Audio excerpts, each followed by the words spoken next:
Hey everyone, Scott Hansen here from NFL Red Zone. I hope you're checking out 1 hour of 5 Yard Rush, one of the best podcasts on NFL football in the UK.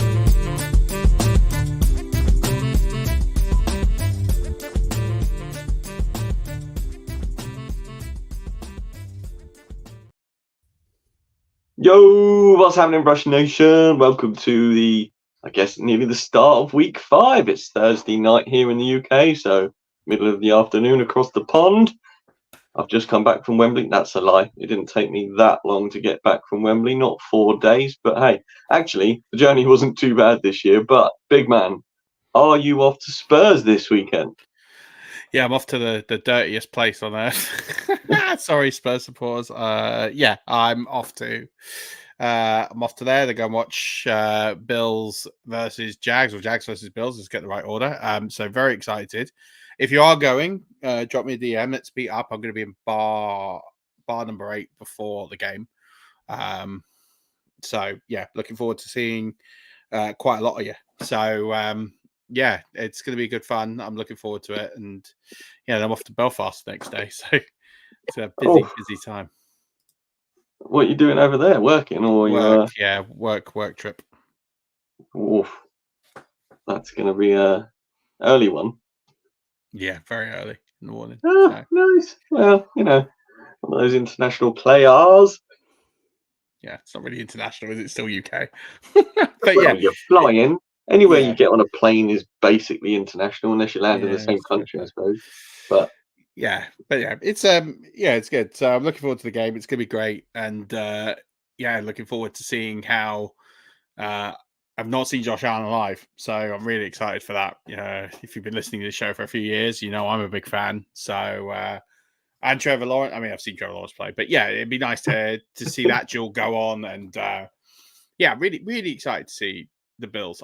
They're really starting to look like the real deal, aren't they? After the performance at the weekend against I mean, they didn't just beat Miami; they really crushed them in every phase of the game.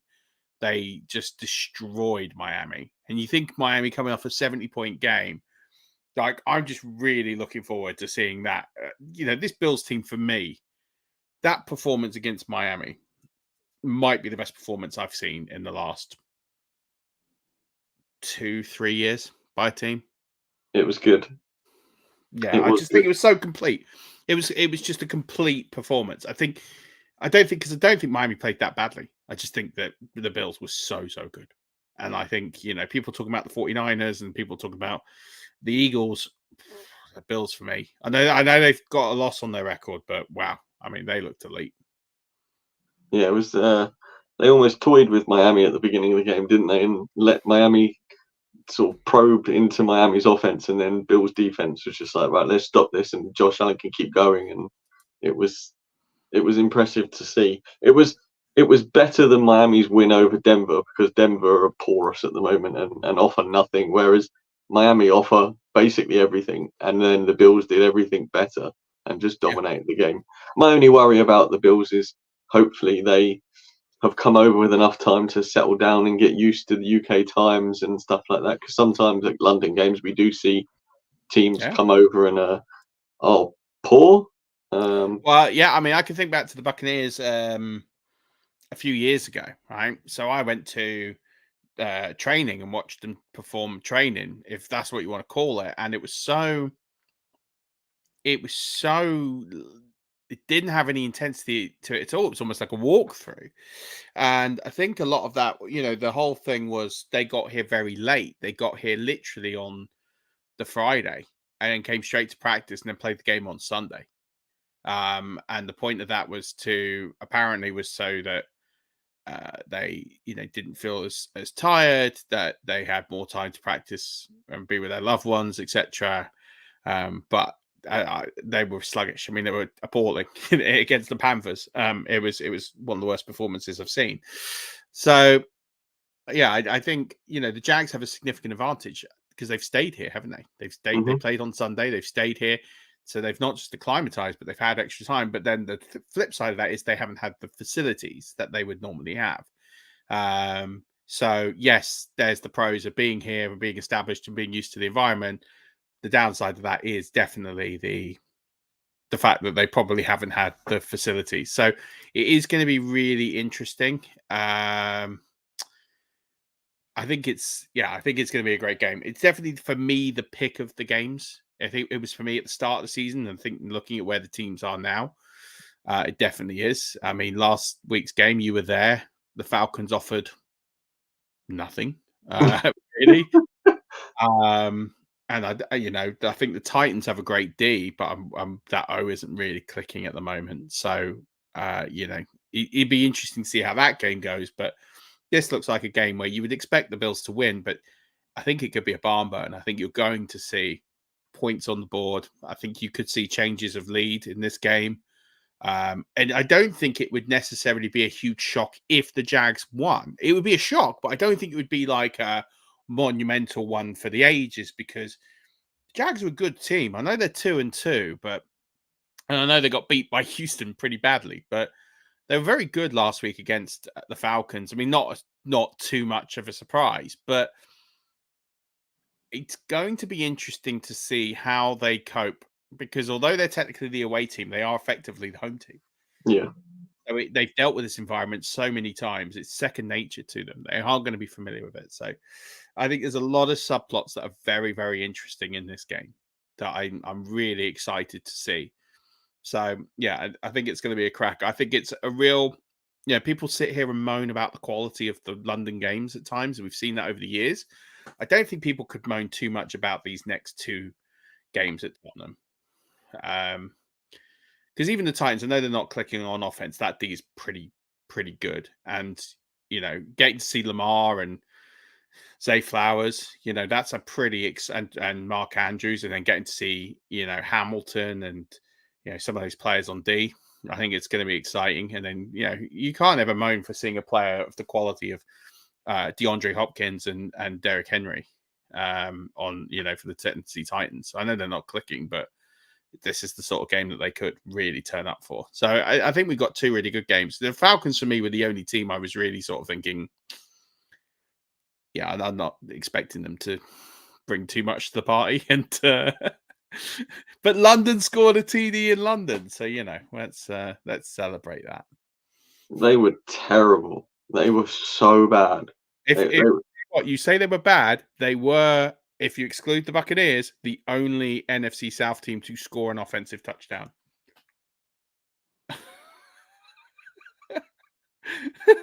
Well, I don't know what that says, but that says the NFC South is all the fact that Baker Mayfield and the Buccaneers are 3-1 and they're going to be top of the division through their bye week. Pretty much tells you everything you need to know about well, there you go. The NFC South. So, yeah, the Falcons were woeful. It was so bad. It was so bad. Let me ask you this, right? Because I've gone on record. I really like Desmond Ridder, right? I've always liked Desmond Ridder. For me, he was the pick of the QBs in last year's class. I wasn't having Kenny Pickett. I wasn't having any of the other QBs. The only one I was interested in was Desmond Ridder. And I know he's not elite, right? And I'm not sitting here making the case that he's, should be a Pro Bowler, but I do feel like the play calling and the offensive scheme is letting him down more than the play itself. But you've watched it live. Is that something that you can hang your hat on and say, I can be right there? Or is it one of those that I've got it dead wrong and actually Desmond Ridder is absolutely awful? I don't think he's awful, but he was... he's not career awful. He was awful on Sunday, but the first pick was so far behind the receiver that I want to say that the receiver was early. However, to then go out and throw another pick straight away is, regardless of play call, should they have tried to establish a run there to get rid of his mind back? Probably, but then you can't. I think he was just under so much pressure in that moment to not throw a pick. He just then threw a pick, and I can't. Was it tipped or was it? I can't remember if it was tipped or not. It was. My trouble is I jumped on the train and then watched Red Zone straight after on the train, so my brain is all like mushed. But the Falcons it's not even as if this is how bad the Falcons are as an organization right now. Bijan Robinson is generational, and he looks good as a running back for the Falcons, which tells you everything you need to know about the Falcons. You've got one of the best safeties coming from Cincinnati in Jesse Bates. Yeah. And he cannot cover enough field for the Falcons, but DBs, like even Jesse Bates looked bad for the Falcons, and he is a tremendous safety, one of the best in the league. And there's just they have an aura of like they've given up. You know, you've got Drake London, who's supposed to be having a sophomore season.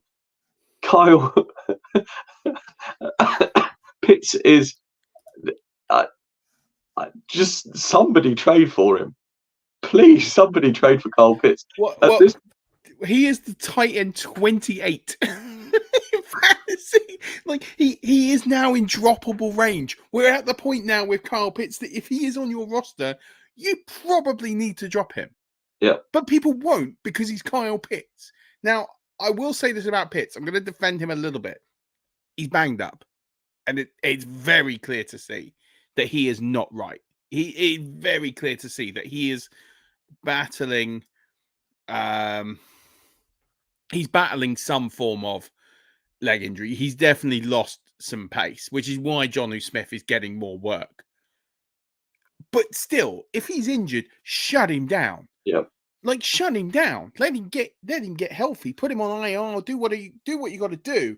Because this quasi having him out there playing when he's not fit, he's not doing anyone any good. And we can make this case for quite a few players in the NFL right now. Joe Burrow springs instantly to mind.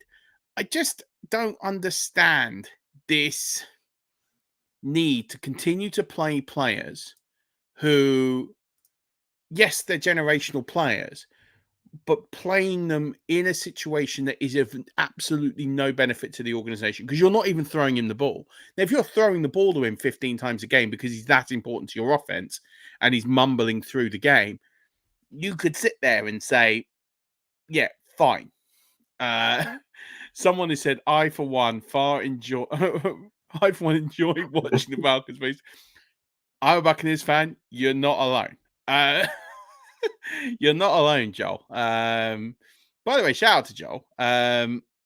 Joel was on NFL Fantasy Live yesterday, trolling Adam Rank, which I thoroughly enjoyed. So Joel was on the show a couple of weeks ago. If you haven't listened to that show, go back and listen to it because Joel's one of the best commissioners I play in a lot of leagues. He's one of the best commissioners I know in terms of running a league, making it fun.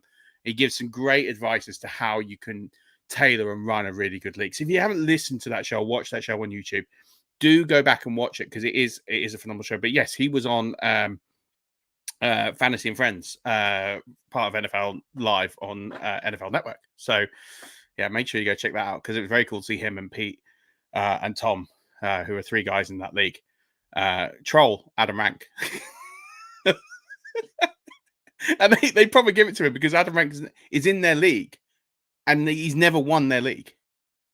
I've never won it either. I'm in it. It's my third year. So I haven't won it in either of the 2 years. So I can't sit there and moan. But yeah, it's quite funny. But yes, the Falcons, interesting organization. I thought the Pitts pick at the time was a luxury pick, taking him at 4 when you had so many needs. It's looking more and more that way. And then you've got Drake London, you take him, and they're not utilizing these guys as much as they should be. And it is an interesting point. But for me, it's clear that Pitts is injured. So I don't understand why they're playing him because at 2-2, they're not out of the division. The NFC South is a terrible division this year. It is arguably the worst division. I'd argue that the AFC South is worse. You could argue that the Jags probably elevate that division tenfold because it's the Jags. But the NFC South, no one's out of that division except Carolina because Carolina are dreadful. So I think if you shut down Pitts, because he's not playing. You've got Johnny Smith, who's proven that he can carry that load for the short term. Why not just run Johnny Smith? Just put Pitts on IR if he needs 4 weeks, or just bench him, let him get healthy, and then bring him back for when you need him. Because rolling him out here every week and flying him to London just does not seem like it. I don't know. Like, to me, it just seems idiotic because they're not even using him.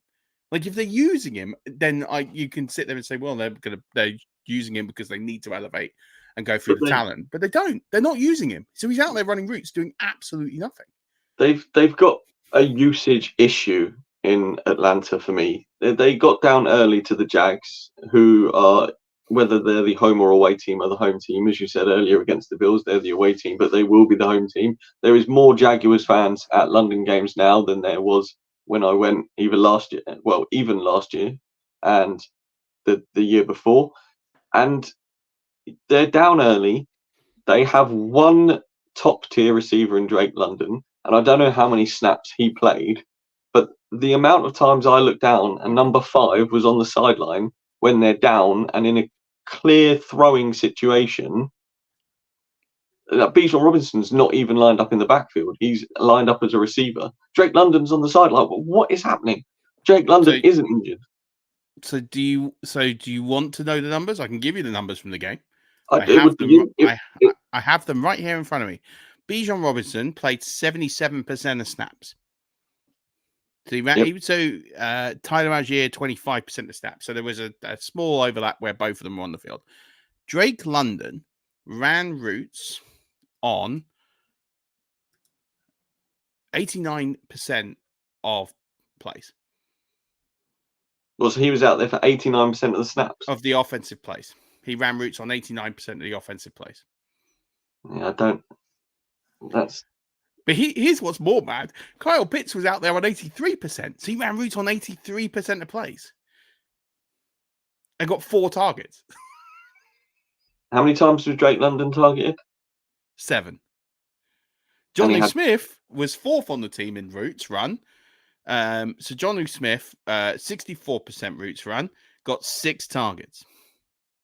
So if you look at the targets per route run, because that to me, targets per route run is a really important number. The reason why it's an important number is it tells you, are these players earning targets?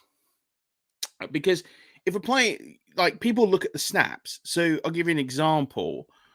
Calvin Ridley in this game in particular ran routes 100% of the time, but got 2 targets. So his targets per route run was 6% of the time he was targeted, which says that he was used as a decoy runner. He was used. Listen, Calvin Ridley's an elite talent. It's a one-off game. I'm not telling you that Calvin Ridley is a permanent decoy runner, but in this game, he was a permanent. He either could not get open, was double covered, but basically was not being targeted at all in this game. 6% of the time he was targeted. Whereas Christian Kirk, who was also out there for 100% of routes run, was targeted 34% of the time with 12 targets. So Kyle Pitts is targeted 13% of the time. Now it's not a ridiculously low number, like 6%, but it's not a particularly good number for an elite player like that. Drake London, 22% of the time. That's kind of okay. Like, it's not bad, but it's not what you're going to hang your hat on. The biggest problem with the Falcons is they don't run enough plays. They just do not run enough offensive plays. Their time to generate plays is slow. Their clock management is not amazing. It's not terrible. It's not the worst in the league, but it's not great. But they don't do things like, when they're losing games, you don't see the no huddle. You don't see the hurry up offense. They're not generating these. They're not generating these sort of big plays. Like, for me, if your team is trailing games, if they're not winning games, what you need to do is make more plays. You need to have the offense out there making plays. The ways to make more plays: convert first downs, have long drives, dominate the time of possession. But there's also really simple things you can do. And that's things like no huddle. Don't let the defense on the other side of the ball set. The Jags are a good defensive unit. Don't give them time to pick up what you're doing. And that's like the key. So Doug Pitts, he just said, I feel like someone was drunk when noting those numbers. You never saw anyone apart from Bijan playing, which I massively agree with. Like, and then to go over to the other side, when you said Ridley was a decoy, absolutely 100%. Doug Pedersen is the smartest coach out there on Sunday. He said, number 24 for the Falcons, first play of the game, lined up basically in Ridley's chest plate, hand on him, line of scrimmage. And I said to my dad, who's not an NFL fan at all, I said, number 20, I can't remember his name. I think he was Alabama's cornerback, or who did they draft high as a cornerback? Oh gosh. Anyway, he's really good. AJ Terrell. AJ Terrell, that's the fella. He's not Alabama. Where did he come from? I can't remember where AJ Terrell went. Anyway, AJ Terrell is clearly their shadow corner. And excuse me, he lined up man-to-man coverage on Ridley. First play of the game. Basically, Ridley was never open, was never meant to be open. And the one time AJ Terrell didn't cover Ridley got open out through the back, through the end zone, and was just stood there waiting for the football. And Doug Pedersen was like, thank you very much. You haven't executed your game plan, which you were supposed to do. And there you go. It was, and which made Christian Kirk open, which made space for Trevor to run. They exploited the Falcons in ways that they shouldn't have been exploited. And I think that's the key, right? Is understanding that it's what you've just said there is sort of the nuance when you're looking at these numbers, right? Because you can understand, you get these numbers, you can even understand them. But if you sit there and take these numbers too religiously, without the context that you've just painted there, that Ridley got open early, scored a touchdown early, and therefore basically was running decoy reach, was taking away the coverage, was being seen as the big threat in this game, so that Christian Kirk was effectively just like, oh yeah, cheers, because they weren't covering Christian Kirk, and because they decided to pick their poison. They decided they were going to guard Christian Kirk, guard Calvin Ridley out of this game, and the Falcons aren't deep enough to take both out of the game. So effectively, it was like, we'll pick our poison. Christian Kirk hasn't had an amazing season, so we'll sit there and we'll let Christian Kirk get his yards. And in some game plans, that can work. And listen, they restricted the Jags to 24 points. So to a certain degree, the Falcons' defensive plan, minus the Ridley touchdown, wasn't a bad one. Like, 24 points is not an abysmal defensive performance. They did stop drives. They did stop momentum. The problem the Falcons have is they can't generate any offense. This team does not know how to score quickly, does not know how to get down the field, does not know how to get into the red zone, does not know how to score offensive points. And that is where this team is going to basically be measured, because this isn't a new problem. This isn't this is just the 2023 Falcons. Nope, this was the 2022 Falcons. This was the 2021. In fact, it's been the problem since Matt Ryan has left. Long story short. And even in Matt Ryan's last year, it was a pretty terrible. Arthur Smith, since he's been there, has generated not a great deal of offense in this team. And he will be measured this year. And if they don't, I'm not saying they have to win the South for him to keep his job, but he's got to be competitive in the South, because it is a poor division. We just saw New Orleans fail to score 10 points against the Buccaneers. We've seen Carolina, they're at 0-4, and with Bryce Young, look pedestrian. I think it's a fair thing to say. So you've got a lot of, the NFC South. Your four quarterbacks are Derek Carr, Baker Mayfield, Desmond Ridder, and Bryce Young. I mean, the Falcons have to step up. They have to step up. They have to be competitive. They don't have to win the division, but they have to take it deep. They have to get it to a point where they're competitive in that division. Because if they're not competitive, Arthur Smith's going to lose his job, because he is an offensive-minded coach, and they're not good on offense. Yep. It's the same way that Brandon Staley and in the Chargers is a defensive-minded coach, and they are absolutely abysmal on defense. Like, if that's your side of the ball and you're really bad, you're going to struggle to keep your job. Because what's the case? What's the case to keep you? And then you've got head coaches like Todd Bowles. Now, I'm not saying Todd Bowles is doing an absolutely amazing job, but he did win his division last year, even with a losing record, but he did win his division, which ultimately is all you can get measured on. But at least the defensive side of the ball is the good side of the ball. Like, at the end of the day, they're winning games because the defense is great and the offense is functional. And if that's your side of the ball, you will keep your job for a period of time until the pressure gets too much. If you as a coach are not winning your side of the ball, that's where question marks come in. So we'll see what happens. We've talked a lot about the Falcons. Well, more than I thought we would, but people went to the game, and we are seeing them. You and I are pseudo blessed with recording time on a Thursday. We're at that witching hour of the week where waivers have run. The early results, the results from last week have been talked to death about by every other podcast. So we get to this point of the week where we can basically spitball for an hour talking about football, and it's not irrelevant, but it's conversation about football as opposed to we're not shoehorned into a space that it's Monday, so we have to talk about waivers, or it's it's one of those things. Question, Murph: if the Carolina Panthers finish with the number 1 overall pick, who do you think they select? Considering where do you think they need help on with the football? Well, the Panthers don't have a number 1, don't have a first round pick. Okay, ignore that. Because irrelevant. It's currently with the Chicago Bears. So the Chicago Bears right now have the number 1 and the number 2 pick in the draft as things stand. Oh, that's so sad. Rob makes a good point here. They were touted as a top 10 O-line preseason. So put Heineke in and see if they've got the same issue. I think that's a conversation that they're going to need to have soon. I think they probably wait till the bye week, but I think that's something.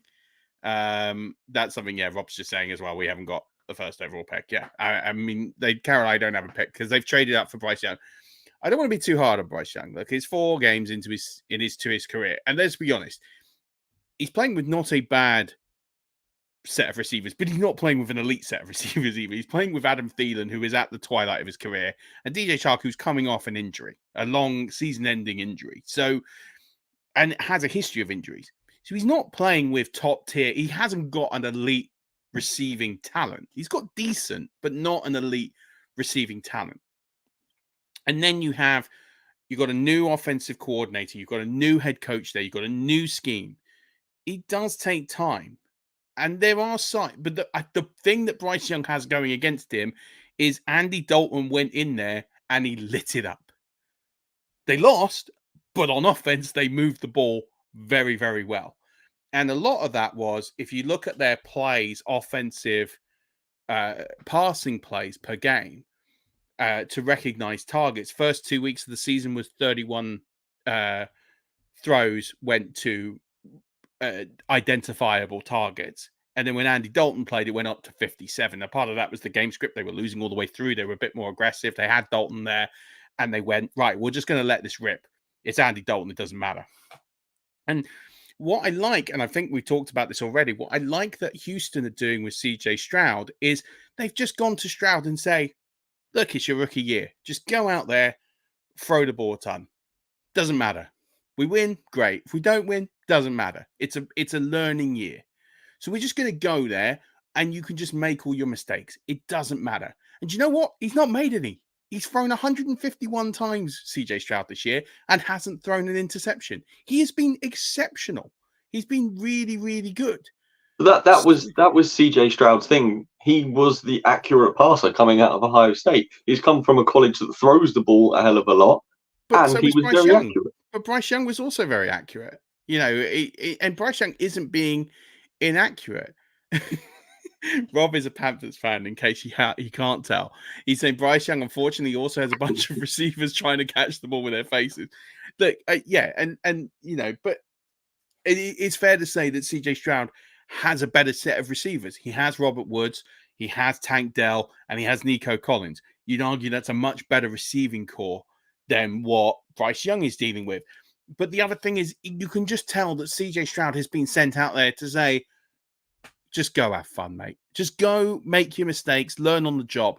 And I don't feel like Bryce Young has that same remit. I think he has that same remit, but I don't think it's being communicated to him.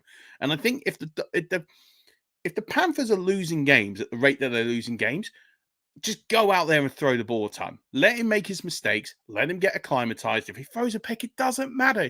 You're 0-4. You're probably not making the playoffs at this stage. Going to Andy Dalton would be a mistake. Just sit there and let him. And I don't think them losing 10, 12, 13 games or however many they're going to lose is going to be a confidence denter to someone like Bryce Young, because I actually think it would be good for him. He's come from a Bama program where he's won the Heisman. He's won a lot. He won a national championship. He has to experience losing to a degree to get better.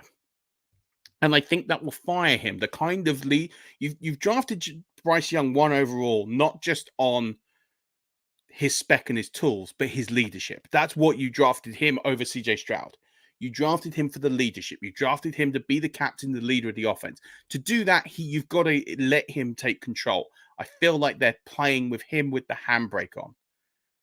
And that's what I think the Panthers need to just do what CJ Stroud's doing. Just play with the handbrake off. Like, it doesn't matter. Yeah, YOLO. Need to be that boomer that says it, but he's gone out there with a completely you only live once attitude, and he's averaged over 300 yards a game, isn't he? Something like that. Yeah. He's out, over 300 yards a game. He's thrown for over 300 yards a game in each of his first 4 games. Like I said, 151 pass attempts, no interceptions. I mean, that's exceptional in its own right. But yeah, I think it's too early to rule out Bryce Young, but obviously CJ Stroud is not helping. Is not helping his case. And then Anthony Richardson as well, doing Anthony Richardson things as well, not really helping. Yeah. So I think it's going to be interesting to see what happens going forward with these teams. But we're in a situation now where the Falcons probably need to start thinking about a change at quarterback. And I guess we'll see what manifests over the next couple of weeks. Before we get on to some other business, there was some things I did want to point out that happened in week 4. One of them is a guy that you and I talked about quite a lot, which is Michael Wilson. How good was Michael Wilson on Sunday, by the way? He was very good. How good was Josh Dobbs on? Well, I think Josh Dobbs has proven that he's getting better every game. But I did say on a podcast, not this one, but I did say on the podcast, I don't think the Arizona Cardinals are as bad as people say they're going to be. I think they've got decent offensive weapons. They will move the ball. If they can stop the leakage of points, they will win games this season. Michael Wilson really, really is getting more and more volumes, and he's getting more and more routes, which is really, really good. And what's going to get him more is he's getting 14.8 yards per touch, which is awesome. Like, if you're doing that, you're going to get a lot of work. He scores his first 2 touchdowns. The first one was lovely with that little knee slide into the back corner. So, we've been talking about Michael Wilson. I've been talking about him on the waiver wire show. You've got to be picking him up.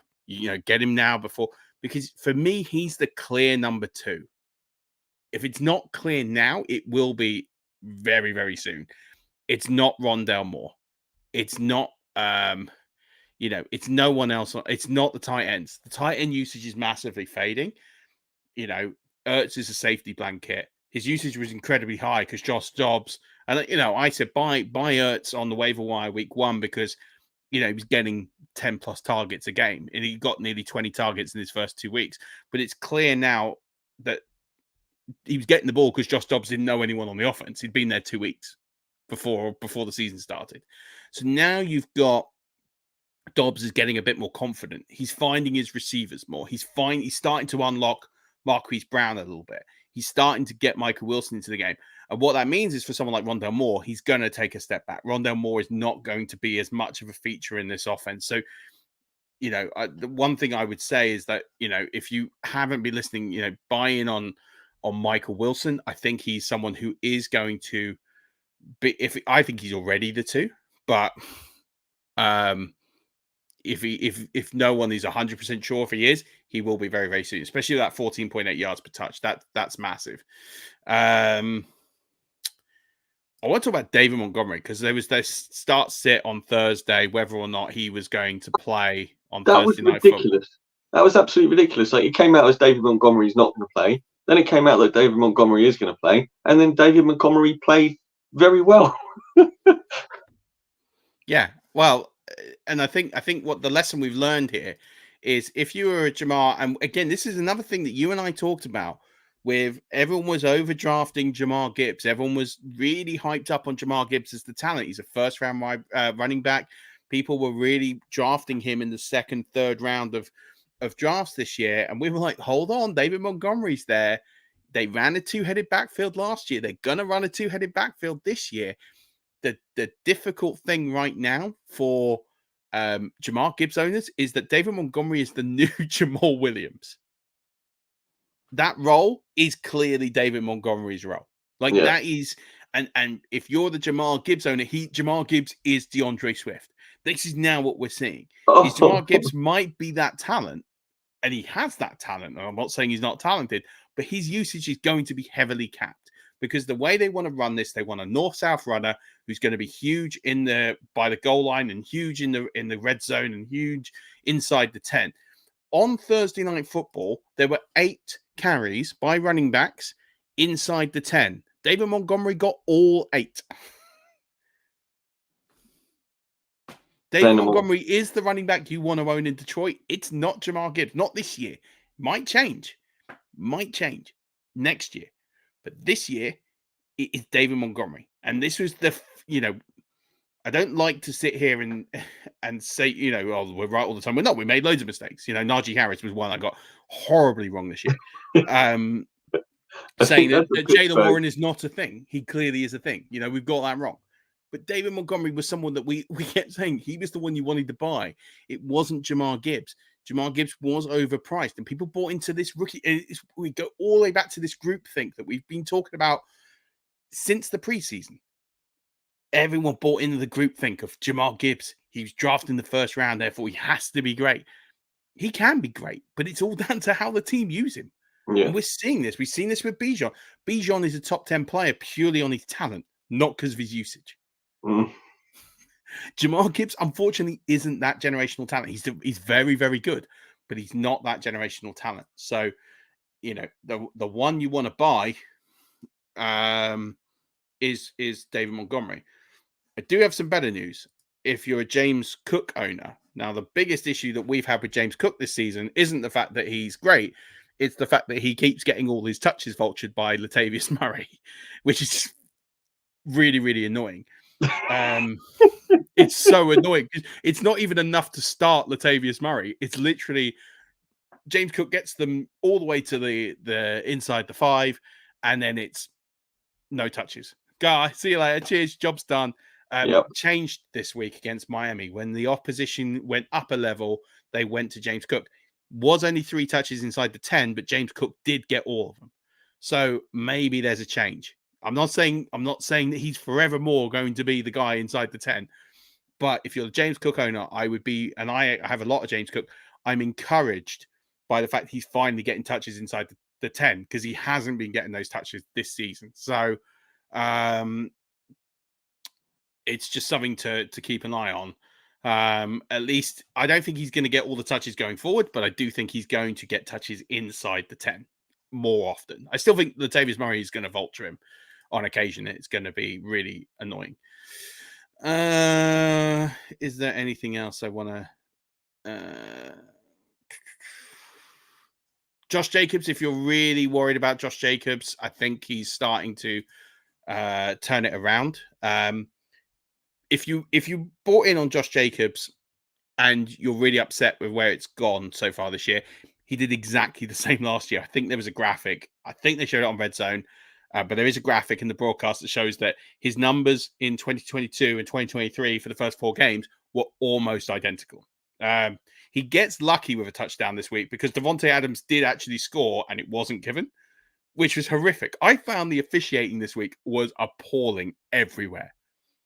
Like, I just thought it was as bad as I've seen. There was that hit the holding call by Donovan Smith that stopped the Jets getting a stop on Patrick Mahomes, which effectively cost them the game. We had a helmet-to-helmet that wasn't called. Devontae Adams scores a touchdown. It's really clear that he scores a touchdown. Like, if it's that close, call it as a touchdown, and then it can get reviewed. But they didn't call it as a touchdown, so it couldn't be reviewed. And then eventually Josh Jacobs ran it in. So it was lucky for the Jacobs owners that he scored, because he shouldn't have. And really unlucky for Devontae Adams, because he should have scored. But he did get a load of high-value touches, and he got a lot more receiving work, which is awesome. So I think we're going to start seeing an upward trajectory for Josh Jacobs going forward, which was really cool. And then on top of that, if you own James Conner, be really concerned, because James Conner only ran routes 36% of the time, which is his season low. So they clearly are going in a different direction for the receiving work. And it's DeMarcado. I think he got to 38, I believe. And he had more targets than James Conner did. Now, DeMarcado is not someone you need to own. He's not got a big enough role. Don't worry about it. But what it does mean is that James Conner's ceiling is capped. It's capped to his rushing game. He's clearly not going to do enough. All the receiving work that he looked like he was going to get because there's no show in town, that's over. So slightly annoying on that. I've talked about Wan'Dale Robinson quite a few times. Talked about him on Monday. If you haven't picked him up yet, pick him up. Yes, the Giants' offense is poor. I get it, right? But there's only one guy who's going to own the show in targets in there other than Barkley, and it's going to be Wan'Dale Robinson. He's just going to be the slot guy. He's going to get 10 targets a game in a really poor offense. Not going to get you a lot of touchdowns, not going to get you a ton of yards, but he's going to be a really safe PPR play. So pick up Wan'Dale Robinson. He ran a season high 63% of routes. He's come back from injury, so that's good to see. I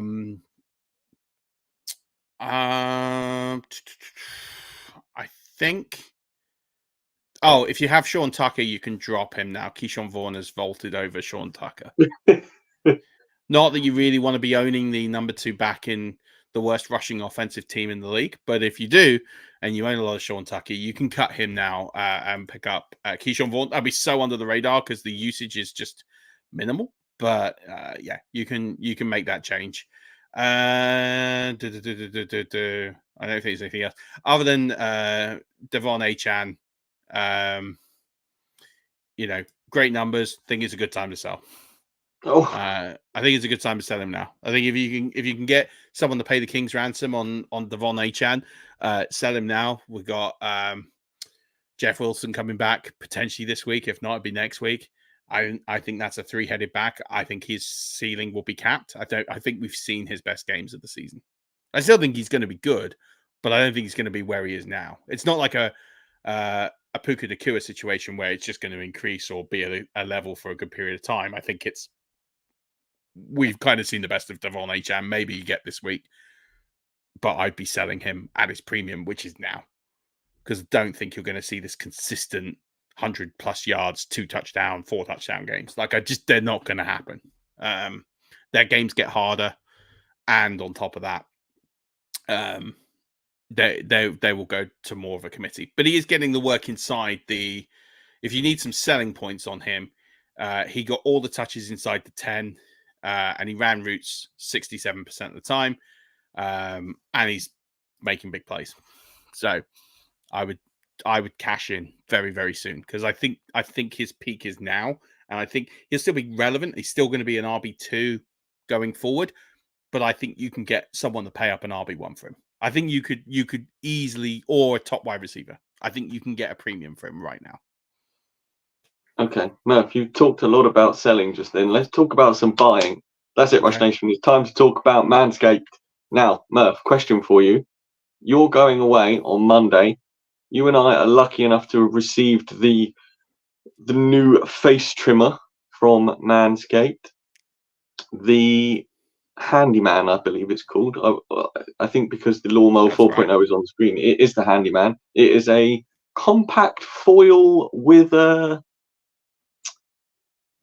it's not a full-on razor edge. I don't know how to describe it. It is a clipper, but it's like a smooth surface clipper, so you can't cut yourself on it. It just trims the hair. And have you packed yours ready for your trip? I haven't packed for the trip, but I will be taking it. That's for sure. Yeah, because I likened it to a lightsaber for facial hairs of up to 3 days of stubble, because I just touched my cheek and it was all gone. It was just vaporized. My face was fine. There was no burning. Don't worry, Rush Nation. The handyman will not eviscerate your face, but what it will do is get rid of stubble up to 3 days in length.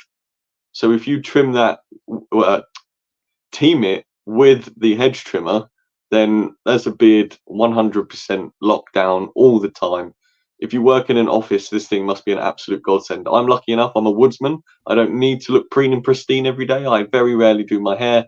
My beard is trimmed maybe once a week, but I can imagine if you do work in an office, I think this is the best Manscaped product for you, because keeping that stubble down low every single day, especially now people are going back to the office, is an absolute game changer. So I can only imagine it would shorten your time of manscaping. So head over to manscaped.com, use the code 5yard, get yourself a handyman, a weed whacker, a lawnmower, hedge trimmer, balms, creams, potions. Use the code 5yard to get 20% off and free international shipping. Your other half will thank us, and so will your face, because it won't have all those ingrowing hairs and all that nastiness, because this thing is pure. Right, Murph, what are we talking about for the next 14 minutes, 20 seconds? Let's talk about rankings, because like we don't I don't talk about my rankings too publicly, but I figured it's a good time to talk about them. I can even pull them up here on the screen. So for those who are watching on the YouTube, that's right, I said the YouTube. If you're watching on the YouTube, I mean, if you are watching on the YouTube, please do hit the like and subscribe button and the little bell. That really helps us out, and it also notifies you when we go live, which is a big deal, because you get to see our cleanly trimmed faces with the beard thing. These rankings are from the 5yard Rush website, so head over to 5yardrush.co.uk for a load of articles, waiver wire, start, sit decisions, and of course Murph's rankings, which are easy to find because they're on the drop down.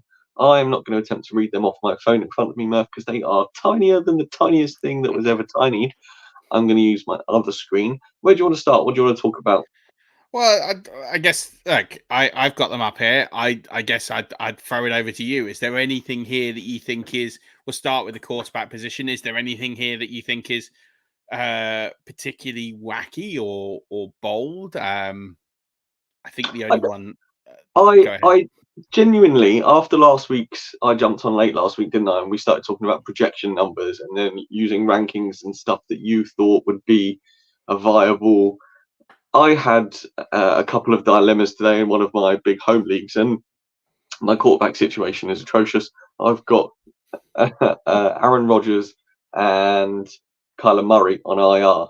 So my quarterbacks this week are Gino, who's on bye, Sam Howell, Kenny Pickett, which is never going to be a thing, or I picked up Josh Dobbs. So it was going to be Josh Dobbs or Sam Howell. And I looked at your rankings, and you've got Sam Howell, well, 3 spots ahead of Josh Dobbs. So I trust your judgment here, and I'm going to go with the upside of Sam Howell and Eric Bieniemy. But yeah, I think it's matchup. I would pretty much have Sam Howell a little bit lower normally, but they're playing the Bears, who have lost 13 consecutive games, and you have to take that into some form of I just think Washington haven't looked too bad. They're quite happy to let Sam Howell throw the ball. He had a game where he threw 4 interceptions, and they were quite happy to let him continue throwing the ball. I think Josh Dobbs offers you a safer floor. He'll run well. I don't know why I'm still optimistic there'll be some form of Cincy renaissance at some point. I can't see them putting up 3 points every game like they have done twice this season. So I think, like, for me, I'm going with how I like the matchup tonight against Chicago. Chicago are poor. They should win the game. The only thing I think that could cap Howe is if they get too far in front. But also, the Bears like to turn the ball over. Justin Fields likes to turn the ball over. I think Sam Howell will work with some short fields. They don't tend to rush in too many touchdowns. They do tend to throw it out a bit more. So I like Howell this week. I've got him just outside the top 12. The consensus has him at 12. I am slightly lower because I've got CJ Stroud at 10. Where I am over consensus. I don't quite understand what CJ Stroud has to do to be considered a top 10 pick. For me, he is. Like, he's throwing for 300 yards. He's throwing multiple touchdowns per game, and he hasn't thrown an interception. Like, at what point do we say that CJ Stroud is not a top? Like, he's got to be a top 10 play. Like, I've got him at the bottom of that, and I'm seeming to be aggressive on those ranks, where I've got him at 10. But I can't put him above these quarterbacks at this moment, but I think he's very close. Like, I don't think he's going to be too far from Trevor Lawrence. I don't think he's going to be too far from Jared Goff. So yeah, it's an interesting one as to why CJ Stroud is still being ranked outside the top 12, because I can't find 11, 12 better quarterbacks than him right now in football. I mean, Joe Burrow is a better quarterback. He's not playing well. He's hurt. That's why he's down at 14. Brock Purdy's playing very well. He's very efficient, but he's not, when you got Christian McCaffrey going to run in multiple touchdowns, your upside's capped. Yep. All of these, you can make a case for that. But that's kind of, it is pretty chalky. There isn't too much. We know who's good. We know who's not good. And we know at the moment, the big thing I want to point out is if you're a Dak Prescott owner, I've got him at 20, which is in line with the consensus. Dak Prescott's best quarterback finish this season is QB 18. So if you got Dak, you probably need to move on. Kellen Moore clearly had something in that offense, and this whole Mike McCarthy Dallas offense is, not exciting. Is the rankings doing a crazy twitching thing on your screen, or is that just me? I just clicked it over to running back. Okay, so running back, talking of top 12, you've got Alvin Kamara at 12, worst week back last week. Is that because you got him at 12 purely based on the fact that he's going to catch 93 balls again? Yeah, that is pretty much it. He clocked 13 receptions, 14 targets and 13 receptions last week. He did only amass like 37 or so yards. Like, it was horrific. But in PPR, it doesn't matter. Like, if you're in a standard league, he'd be way, way down, but he's not. We're playing. This is at half point. PPR, he probably goes above Kyron Williams for me because of that volume he's going to get. Clearly, they have a plan, and the Bucks Saints game was closer than it should have been at times, but also I don't know what is going on in New Orleans. They've got New England this week. That New England D is the best part of their game. So you're going to see a very neutral game. You've got two offenses that aren't particularly firing that well at the moment. Both teams failed to score a touchdown last week. So I think they're going to rely on Kamara to make big plays in the short to medium game. So I think he's going to get targeted a lot. So that's why I've got him at 12. Love it. Just looking through wide receivers to see if there's anything that confuses me or makes me feel. I mean, Puka Nacua at 8. Yes, please. I did tell you at the beginning of this season he was going to be good. Yeah, you did. You called it. I'm going to provide. I'm glad you brought this up. If, and it's trending at this point. If you look way, way down, people are going like, where's Cooper Kupp? Cooper Kupp is in my ranking, but he is quite a way down. I effectively have him as like a holding place right now. There, he's 56. I've got Cooper Kupp. If Cooper Kupp is going to play, all of this changes. Cooper Kupp will shoot right up. Wouldn't make him. I would move Nacua not way down, but I would move Nacua probably to somewhere in the 20s. So this is at the moment depending on Cooper Kupp either not being active or Cooper Kupp having a very minimal role. If Puka Nacua, if Cooper Kupp is going to play, Puka Nacua, for me, seems to be the player that will lose the most volume. So he would drop down to the 20s, maybe even the 30s. I need to see the practices. Cooper Kupp is practicing. He's in the 21-day IR to return window, practice window. So they don't have to activate him this week. So he can practice all week and they don't have to activate him. So just because he's practicing, it doesn't automatically mean he is playing. But the fact that he is practicing quite a bit suggests that the Rams want to get him on the field. Fair enough.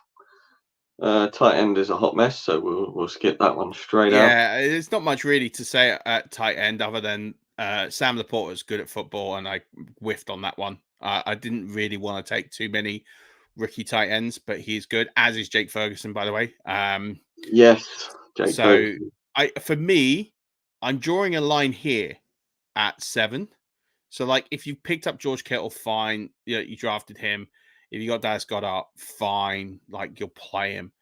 But really, this line here under after Jake Ferguson is none of this matters. none of this overly. This is basically needs a touchdown to be relevant. All of this needs a touchdown to be relevant. There are some players here that you can look at touchdowns this week. Hunter Henry at home versus New Orleans looks a good touchdown bet. Logan Thomas at home versus Chicago looks a good touchdown bet.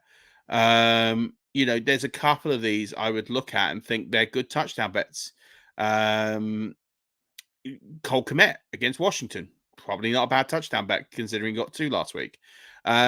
These guys are going to need touchdowns to be relevant. Dalton Schultz against Atlanta could be a half decent touchdown bet. These are the sorts of guys I'd be looking at thinking they're only relevant if it, and in the case of PPR, Zach Ertz will get enough volume for him to be okay. Not great, but okay. But everyone else here needs a touchdown to be relevant. George Kittle's a bit of a mess right now, but Dallas Goedert's a bit of a mess right now.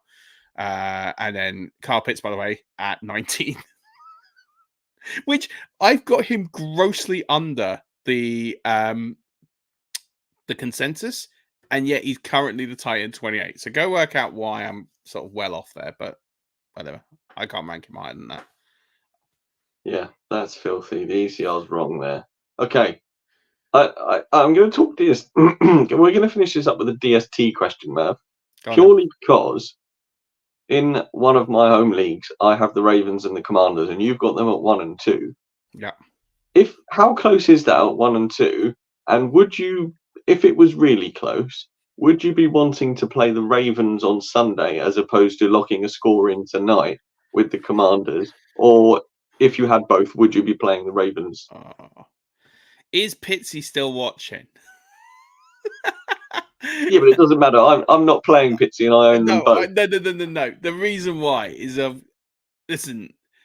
The Ravens are number 1 for me because of the fact that Matt Canada is the worst offensive coordinator in football. He's nicking a living. He's absolutely nicking a living in football. The Steelers once again didn't score a touchdown. They once again did not have a game where they got 300 yards, let alone 400 yards of offense.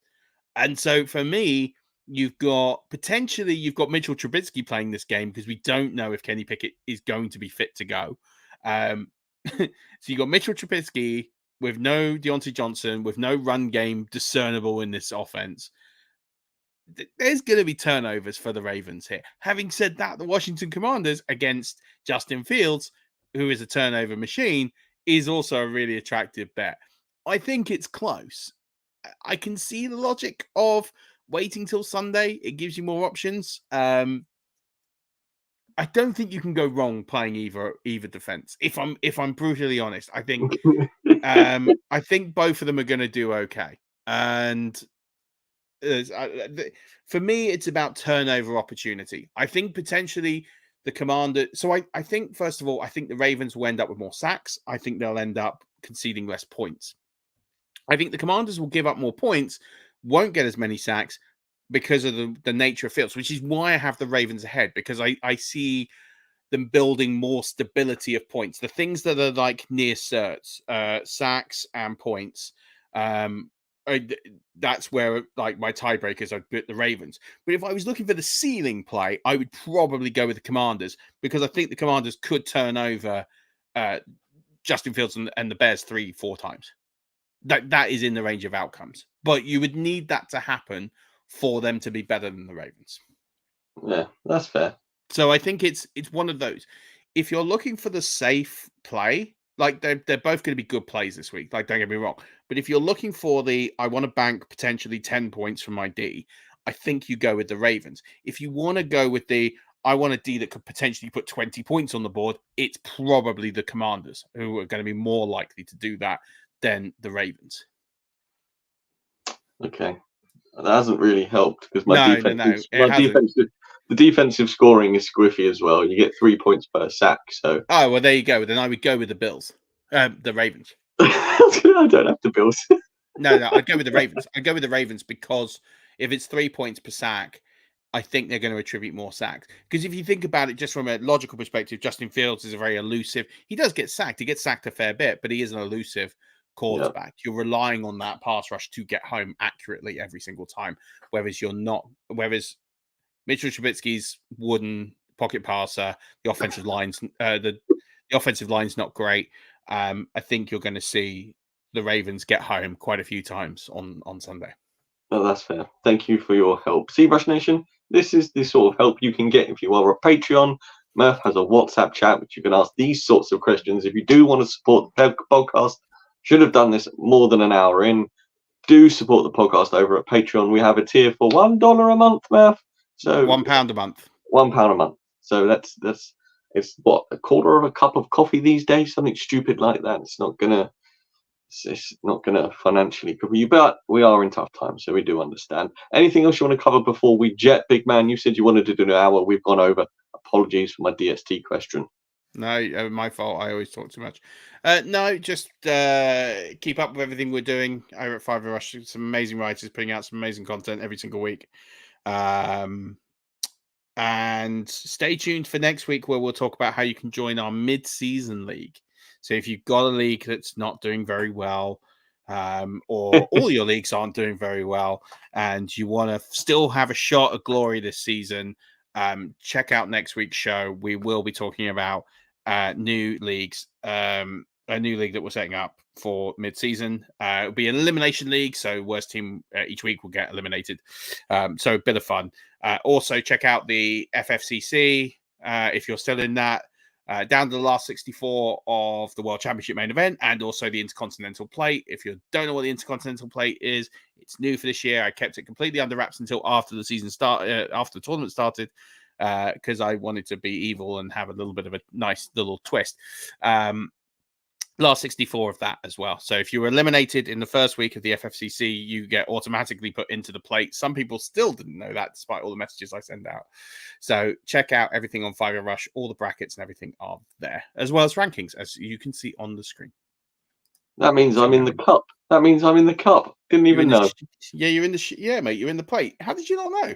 You're in the plate. You won your matchup this week as well in the plate. Oh, did I? Yeah. Oh, my score was awful this week as well. No, you squeaked through.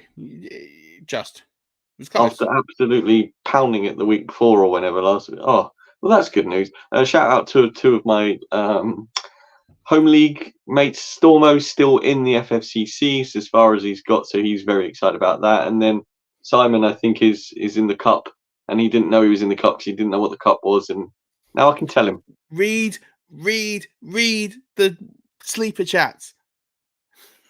I even emailed it. I put it on Sleeper. I put loads of updates on Sleeper in every single FFCC division. So if you haven't checked out your Sleeper division, then go check it out. All the messages are there. I post them at least once a week, sometimes twice. This week you got 2. And if you've got an interdivisional matchup this week, it's even matched up for you on Sleeper for the next 2 weeks. I even went through and matched up all the people in the same division are playing each other in the next 2 weeks, so it's even easier to follow the scoring. There you go, Rush Nation. That's going to do it for today's show. Murph, if you could hit the outro button, because I can't see it on my phone, that would be massively appreciated. But Rush Nation, don't forget, follow the podcast on X/Twitter or whatever Musk is doing with it these days at 5 Hour Rush. You can follow the big man at Murf_NFL. Do support the podcast on Patreon. Check out Murf's rankings on the website, which is 5yardrush.co.uk. Get yourself a new beard trimmer at manscaped.com with the code 5yard for 20% off international shipping. And Rush Nation, as always, don't forget, keep rushing.